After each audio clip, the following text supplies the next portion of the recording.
When you first come into a facility and you see it, you kind of like, wow, this is pretty great. You know, I've never seen this inside of a health system before. An exclusive here on 4 tonight. A multi-million-dollar robotic system has transformed the way University Hospital operates.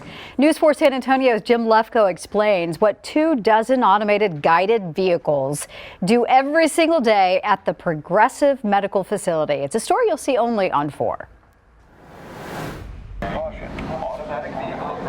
Ray Donovan, Luke and Leia, and Mo, Larry, and Curly have not completely taken over University Hospital, but the futuristic robots are able to navigate hallways and elevators by themselves, moving up to 1,000 pounds at a time while operating 24/7 to make the facility run more efficiently. Now you don't have manual pushing of carts throughout the system. All over the hospital, the platform-sized electric robots roam the halls, moving up to 1,200 carts of supplies, linens, trash, biohazards, and recyclables each day.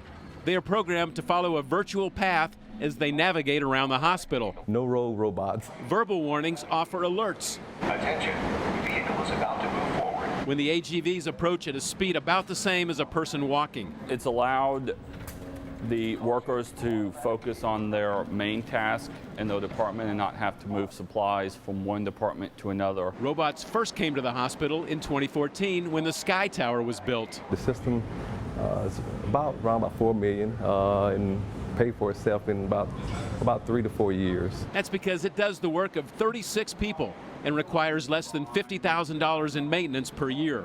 University is believed to be the only hospital in the area with an extensive robotic logistics network.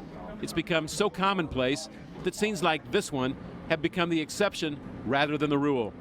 Jim Lefkoe, News 4 San Antonio.